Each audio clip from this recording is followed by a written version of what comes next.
অনেকে বাড়িতে আসে ভিক্ষা চাইতে যে আমি কালী পুজো, মনসা পুজো, শীতলা পুজো এইসব মানত করেছি, যে 5 বাড়ি ভিক্ষা করে আমি সেই পুজো দেব।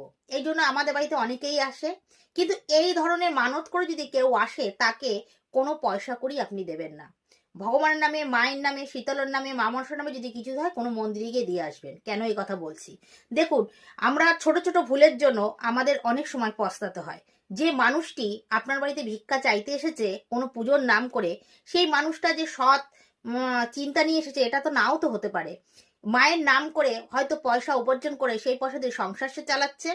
এটা যদি করে থাকে তাও একটা দিক, ভালো দিক, আমি ধরলাম তার সংসার চালানোর জন্য সেই কাজটি করছে।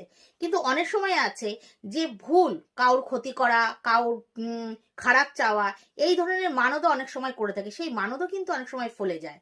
ফলে গেলে সেই যে লোকের যে খারাপটা করলো তার জন্য, সেই পুজোর জন্য আপনি কিছু অর্থ ব্যয় করলেন, আপনি কি ঠিক করলেন? একবার ভেবে দেখবেন।